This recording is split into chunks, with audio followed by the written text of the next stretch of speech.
আসসালামু আলাইকুম রহমতুল্লাহ। Vehicle auto কেয়ারের পক্ষ থেকে আমি মোহাম্মদ শাহিন বলছিলাম। এই পাশে রাখছি হলো একটা টয়োটা নোহা 2014-15 মডেলের। আর এইখানে আসলে আমাদের একটা হুন্ডা ভেজেল 2014-15 মডেলের। তো নোহা গাইডার ক্রিটিক্যাল প্রবলেম হলো আপনার ব্রেকিং সিস্টেমের। আমরা জানি যে নোহার ব্রেকিং সিস্টেম কেটে যায়, হাইব্রিড ব্যাটারি কেটে যায়। আর হুন্ডা ভেজেলের প্রবলেমটা আরেকটু ক্রিটিক্যাল, সেটা হলো আপনার গাড়ি যখন স্টার্ট দেওয়া হয় গিয়ার দিলে গাড়িটা বন্ধ হয়ে যায়, গাড়ি আর সামনে আগায় না। হ্যাঁ, তো এটা হলো এটার প্রবলেম। আর এটা হলো এটার প্রবলেম।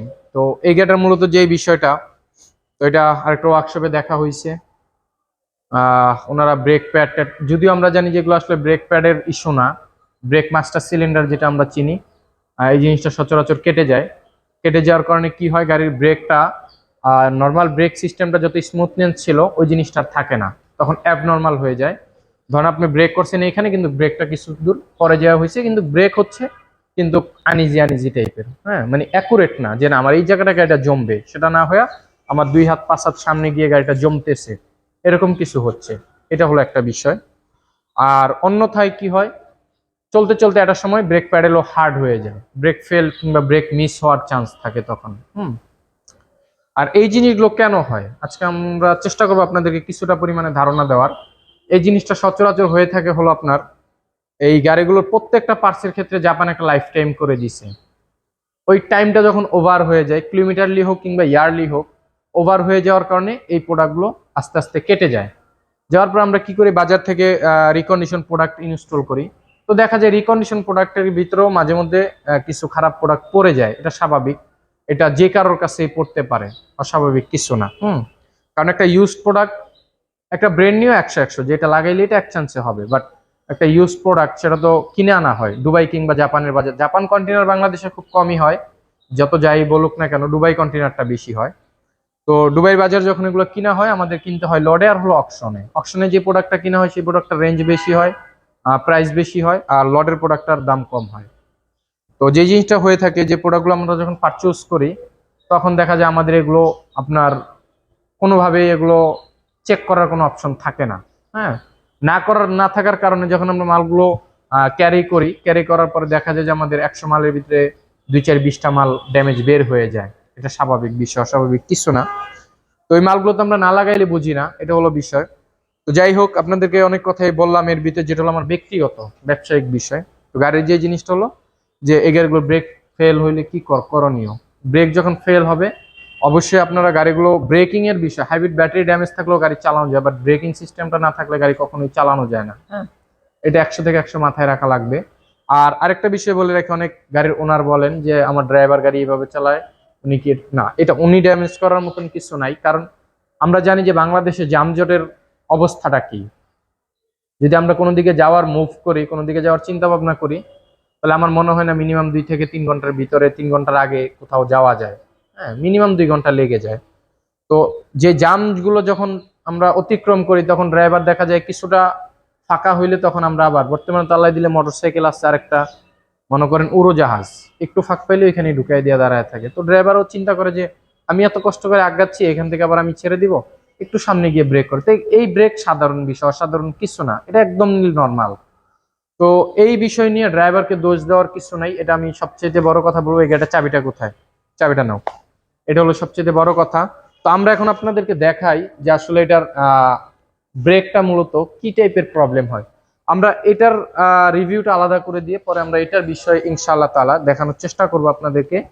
কারণ দুইটা একলগে প্যাঁচ লাগায় খিচুড়িও হইলো না, বিরিয়ানিও হইলো না, লাভ নাই। হ্যাঁ, তো আপনাদেরকে দেখাই ইনশাআল্লাহ।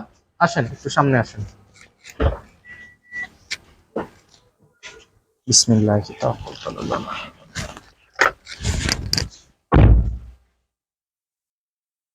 বিসমিল্লাহির রহমানির রহিম।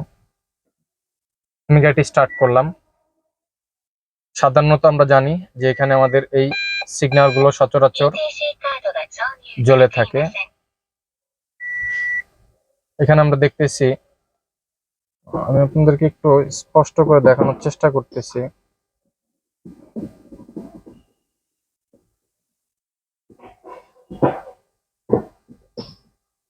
এখন আপনারা দেখতেছেন আশা করি। যেটা হলো এখানে কিছু সিগন্যাল চলে আসে। আমার ব্রেক প্যাডেলটা দেখাই আমি আপনাদেরকে। Normal brake, fully normal. হ্যাঁ, কিন্তু আগে যে স্মুথ ছিল, সফট, ওই সফট নাই, কিন্তু হার্ড। আপনি অবশ্য মোটরের সাউন্ডও শুনতে পাইতেছেন আশা করি।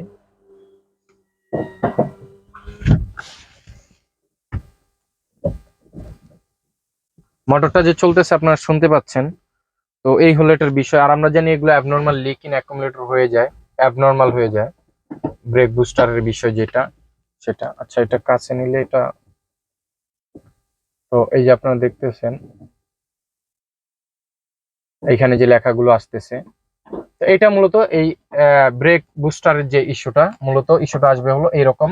আপনার ড্যাশবোর্ডে এই দুইটা সিগন্যাল, ট্রাকশন আর হলো আপনার হ্যান্ড ব্রেক ওয়ার্নিং, এবিএস আর হলো হ্যান্ড ব্রেক। এই যে আমি দেখাই হ্যান্ড ব্রেকটা ছাড়া কিন্তু এই পাড়া দিচ্ছি লক, এই আনলক, কিন্তু হ্যান্ড ব্রেকের সিগন্যালটা জ্বলে আছে। বুঝতে পারতেছেন বিষয়টা আশা করি ইনশাআল্লাহ তাআলা। তো গাড়িটা হাইব্রিডে আছে। তো এই হলো গাড়িটার অবস্থা এবং কন্ডিশন।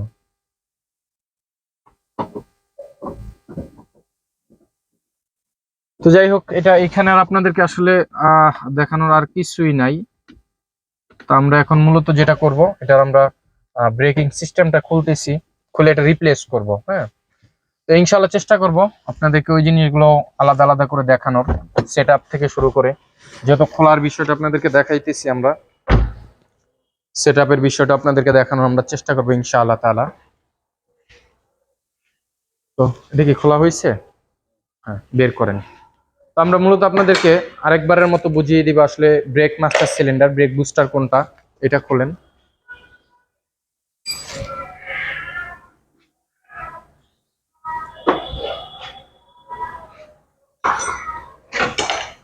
বিসমিল্লাহ, আস্তে, গ্লাস সাবধানে, কারণ এটা বের করতে গেলে অনেক সময় গ্লাস ভেঙে যায়।